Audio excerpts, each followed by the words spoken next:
afternoon, ladies and gentlemen. Welcome to the first British Propagandacast. Lehr with me, a host, Imperial Dane, Master of Instruction. In this case, we're going to focus here on the basic infantry unit for the British, the infantry section. Starting out here as a 4-man team, 280 manpower, which puts in the same range as the riflemen. It has access to grenades and 2 upgrades right here. Initially with the pyrotechnic supplies, which allows to pop flares for artillery, see further, and medical supplies. It's a bit of a particular unit so compared to the other units. It's sort of the same size as the Grenadiers, but at the same time, it's more expensive. It doesn't quite access, rifle grenades or Panzerfausts. It can, of course, self-heal with a proper upgrade. Of course, also access to regular grenades after an upgrade.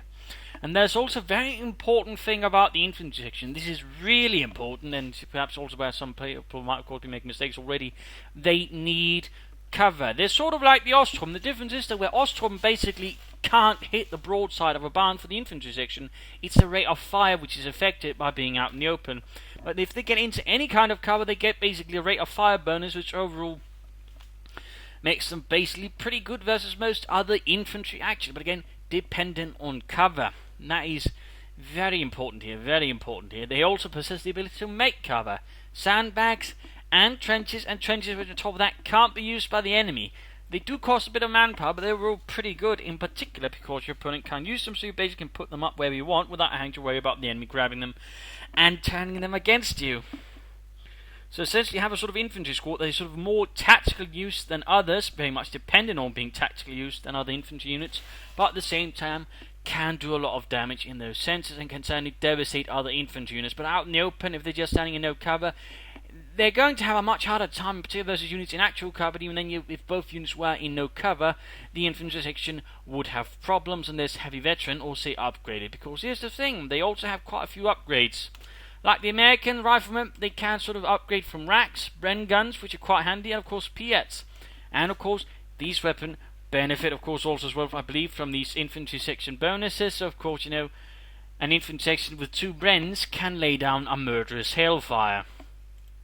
For on top of this, you got access to the grenades, but also the bolster infantry squads. Now this is actually pretty unique. There's no other squad that directly has an upgrade for another member. Re-echelons of the Americans can, through veterans, gain another member. This is basically a blanket upgrade for the infantry sections.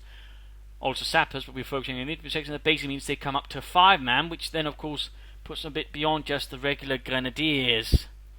That is, they can suddenly become a lot tougher, then throw on 2 Bren guns and put them in cover.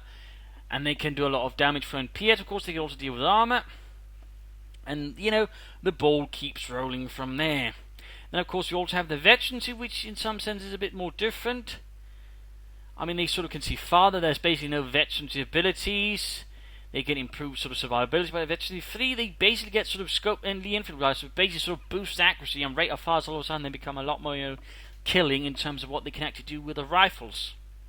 Some veterans here, there's probably not so much quite there, but again, in what they can do, the British infantry section is quite flexible as long as you know how to use it. Again, don't try to use it like a regular infantry assault squad. They're not going to work like that. Again, they are very dependent on combat. In cover on buildings, they're quite tough.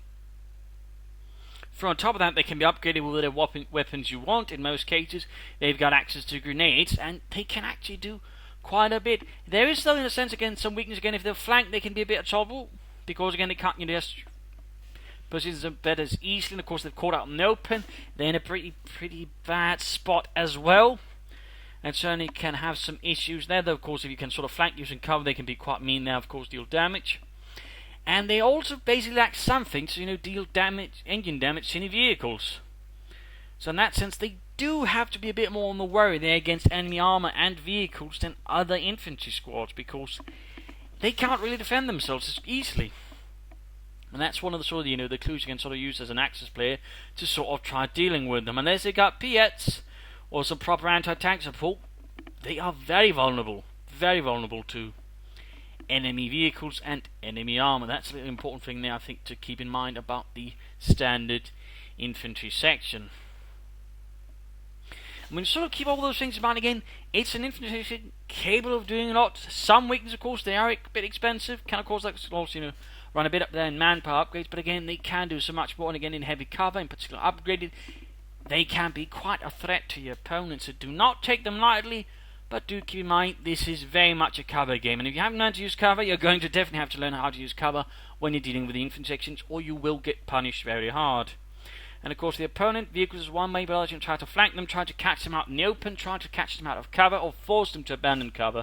So for example, flamethrowers and the likes are going to be one of your friends who are dealing with them, because okay, with flamethrowers now of course cover is a bit more, well, less good.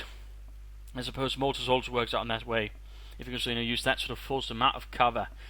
So that sort of rather covers things there when it comes to dealing with the infantry section. You rather want to deny them cover as much as possible. Of course, if you can, so prepare ahead, lay down a lot of barbed wire, do your best to deny any kind of cover to the British player before he attacks. And of course, you need to be wary when attacking them, in particular if they have sandbags or trenches, because they can be very difficult then to dig out of their positions. Otherwise, vehicles, if they got no anti-tank coverage, is going to be your friend, because again the infantry section will basically have nothing there to sort of deal with them otherwise. But overall, pretty potent stuff. Just remember the rule: stick to cover or buildings. Always, if there's none, make your own. Make your own. So I think that rather covers it about the basic infantry section, capable of quite a few things. And as long as you keep those in mind, I think you should be able to do pretty well with your standard British infantry sections in the fight against the Hun. Good hunting. And cheers, and hope of course you share the Propagandacast Lehr, spread the word, subscribe, like, and so on, and of course join me in for the next one. Perhaps not tomorrow, but the day after that, sort of pace them out a bit more evenly. So there you go, thank you all, and see you all. Bye.